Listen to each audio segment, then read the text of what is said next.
Şimdi size 11 tane boğa resmi göstereceğim.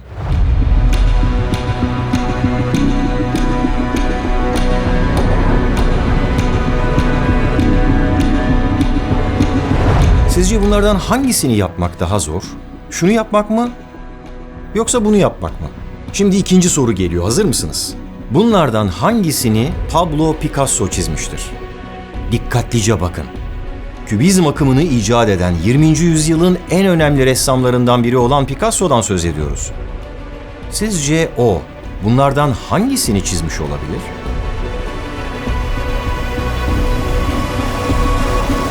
Doğru yanıt hepsi olacaktı.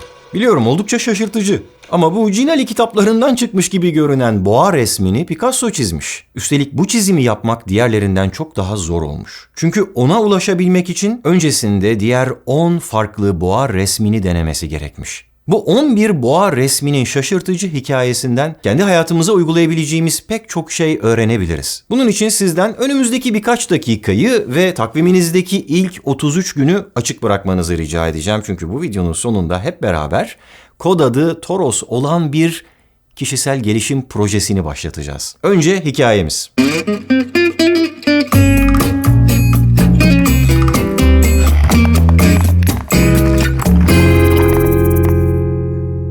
İkinci Dünya Savaşı'nın sona ermesinden sadece 3 ay sonra 5 Aralık 1945'te Picasso bir boğa resmi çizmeye karar verdi. Daha önce de boğalarla ilgili pek çok şey yapmıştı. Üstelik çok da ilginç yöntemlerle, mesela bisiklet parçalarıyla. Ama bu kez onun en ideal formunu yakalamak istiyordu. O yüzden bir seriye başlamaya karar verdi. Bunun için litografik mürekkeple boğanın bu canlı ve gerçekçi fırça çizimini oluşturdu. Picasso diğer yapıtları boyunca da boğayı hep böyle bir metafor olarak kullanmıştı. Ama usta bunun anlamı nedir diye soranlara böyle net bir cevap vermekten de kaçınmıştı. Tüm gerçek sanatçıların kaçındığı gibi. Dolayısıyla onun çizdiği bu boğa figürlerine bakanlar farklı yorumlar yaptılar. İspanyol halkının bir temsili olabilir mi? Biliyorsunuz boğa güreşleri onların kültürünün çok önemli bir parçası. Kimileri bu yorumu biraz daha ilerleterek bunu vahşetin, faşizmin bir ifadesi olarak yorumlamayı tercih etti. Hazır 2. Dünya Savaşı'ndan da çıkmışken.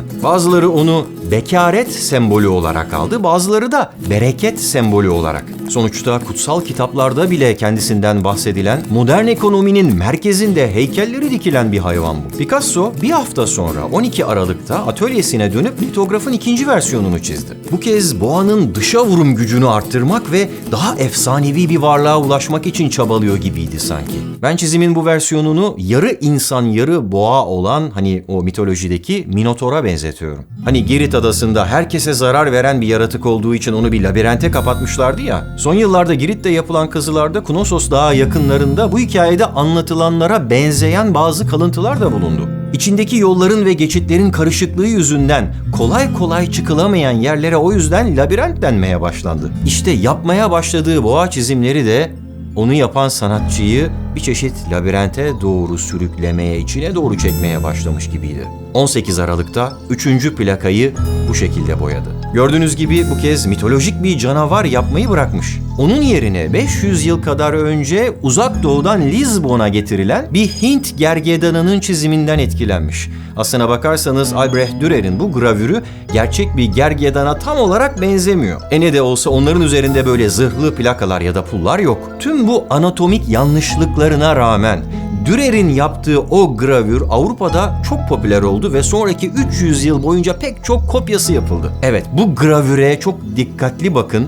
Çünkü uzmanlar diyor ki hiçbir hayvan resmi sanatta bu kadar derin bir etki yaratmamıştır. Picasso'nun 22 Aralık'ta yaptığı plaka 4'te boğanın anatomisinin ana düzlemlerinin basitleşmeye başladığını görüyoruz. Hayvanın sadece ana hatlarını çizerek onun yapısını soyutlamaya başlamış. Bu haline İyice bir bakın, gözünüzdeki gözlükleri, filtreleri vesaireyi çıkartın. Size de biraz o kasapların duvarlarında asılı çizimlere benziyor gibi gelmiyor mu? Gülmeyin ya, gerçekten. Ve sanatı hafife almaya çalıştığımı falan da zannetmeyin. Çünkü bu kasap benzetmesini Picasso'nun kendisi de yapıyormuş. Hatta aralarında matbaacılarla falan şakalaşıyorlarmış. 2 gün sonra 24 Aralık'ta yapılan bu 5. versiyonda görüntünün sadeleştirilmesi ve stilize edilmesi hala devam ediyor. Tüm bu 11 boğa çizimi içerisinde benim favorim bu. Neden biliyor musunuz? Çünkü burada Picasso dengeyi yeniden dağıtmak ve yaratığın önüyle arkası arasındaki dinamikleri yeniden düzenleyebilmek için boğanın bazı bölümlerini silmeye başlıyor. Evet, bir şeyleri eklemiyor, çıkartıyor.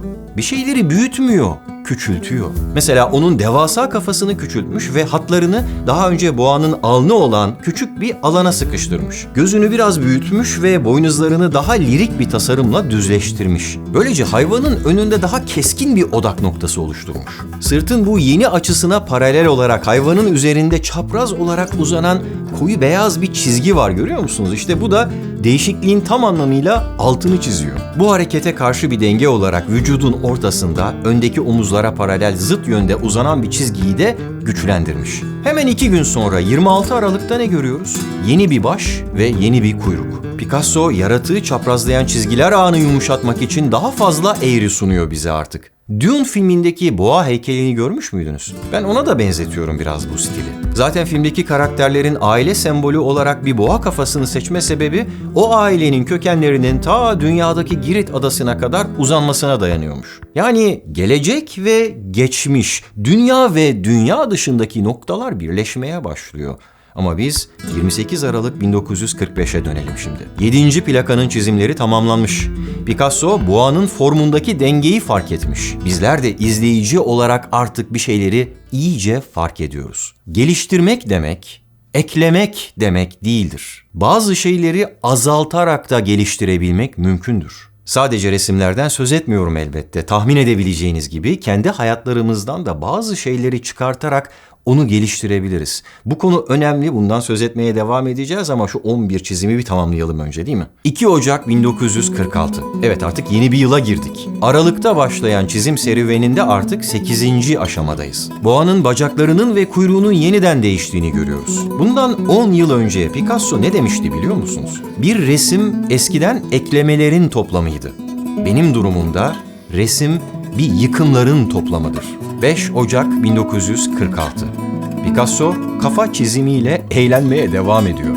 Bir yandan da tüm tonları ortadan kaldırıyor. Sadece hayvanın üreme organı onun cinsiyetini vurgulamak için gölgesini koruyor. 10 Ocak 1946. Bu sondan bir önceki aşamada çizimin karmaşık alanları tamamen ortadan kaldırılmış.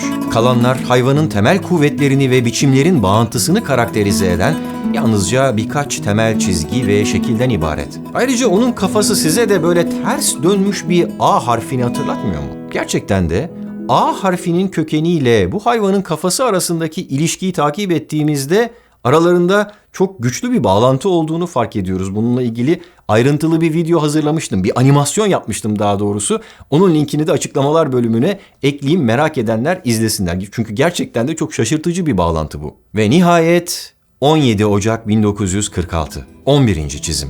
Serinin bu son baskısında Picasso boğayı her görüntünün aşamalı gelişimi boyunca o kadar dikkatle düşünülen basit bir ana hatta indirgemiş ki yaratığın mutlak özünü mümkün olduğunca az çizgiyle yakalamayı başarmış. Evet, kimilerine göre 20. yüzyılın en büyük sanatçısı Picasso 37 günlük bir süreçte ve 11 adımda bir boğanın ideal formunu yakalamaya çalıştı ve bu bana çok ilham verici geliyor. Çünkü bu süreçte fazlalıklardan kurtularak bir çeşit arınma, azalarak güzelleşme kavramı var. Sanatçının bu yaklaşımı hayatın her alanında uygulanabilir. Mesela duvarda asılı şöyle bir nesne bir sanat eseri değil ama azaltılarak mükemmelleştirilmiş bir teknolojik araç.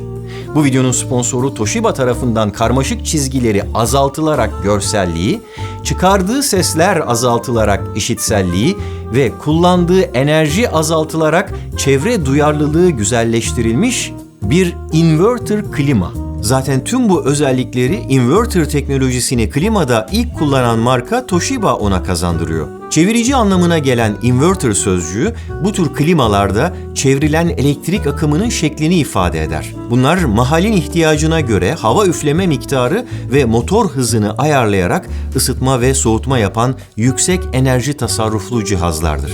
Toshiba'nın yenilikçi DC Twin Rotary döner kompresör teknolojisi enerji tasarrufunu maksimum seviyede sağlıyor. Herhangi bir alanı ısıtarak ya da soğutarak mümkün olan en kısa sürede istenen sıcaklığa getiriyor ve daha sonra da bu sıcaklığı verimli bir şekilde koruyor. Bu şekilde doğal kaynaklar daha verimli kullanılmış oluyor. Dolayısıyla Toshiba'nın bu inverter klimaları titreşim ve ses seviyesi de çok düşük olduğu için hem doğa hem de çevre dostu. Toshiba'nın klimalarda öncüsü olduğu inverter teknolojisi ve klima modelleri hakkında daha ayrıntılı bilgi almak ve kısa süreliğine geçerli indirim kodundan faydalanmak için açıklamalar bölümündeki bağlantıyı kullanabilirsiniz. Şimdi gelin sizlerle birlikte bir ortak sanat çalışması yapalım. Korkmayın, bir şeyleri çizdirtmeyeceğim size. Hayatınızla ilgili bazı tasarımlar yapmanızı rica edeceğim. Bu yapacağımız ortak çalışmaya da bir kod isim verelim. Toros projesi olsun. Neden Toros olsun adı? Anlayanlar, anlamayanlara yorumlar bölümünden kendi fikirlerini açıklasınlar. Fakat merak etmeyin, bu projede dışarıda bir boğaya ihtiyacımız olmayacak. İçimizdeki boğalardan birini ehlileştirmeye çalışacağız. Kurtulmayı istediğimiz kötü bir alışkanlığımızın üzerinde 33 gün boyunca çalışacağız ve en az 11 deneme yapacağız. Örneğin ben bugünlerde uyku düzenim konusunda biraz çalışmam gerektiğini hissediyorum. Çok geç yatıyorum, erken saatlerde uyanıyorum. Bunu biraz daha sistematik, düzenli hale getirmeliyim çünkü uyku sağlığın en önemli şartlarından biri. Bunun için de tam 33 gün boyunca en az 11 aşamada daha erken saatte yatıp daha uzun süreli uyumaya gayret edeceğim. Bir de şu kahvuyku meselesini tekrar gündeme getireceğim. İşte sizler de kendi hayatınızdan buna benzeyen bir şeyi seçebilirsiniz. Erteleme hastalığı olabilir, egzersiz yapma olabilir, diyetinizi değiştirmek olabilir. Daha önce pek çok kez denemiş olduğunuz halde başaramadığınız herhangi bir şey de olabilir. Varsın öyle olsun. Toros projesinde amacımız daha önce tırmanamadığımız o dağlara tırmanmak. Bunun için de Picasso'nun yolunu takip edeceğiz. Neydi onun formülü? Kısa bir sürede pek çok denemeyle fazlalıklardan kurtulmak. En ideal formu yakalamak. Süremiz 33 gün. Deneme sayımız 11. En az 11. Picasso'nun hayatı boyunca 50.000'den fazla sanat eseri ürettiğini düşünecek olursak 11 denemenin lafı mı olur canım aramızda? O zaman hadi bakalım.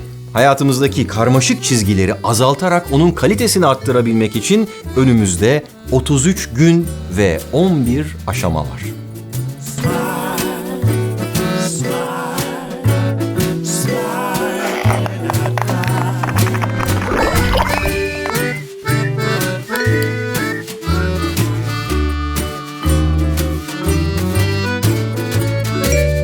Kolay gelsin.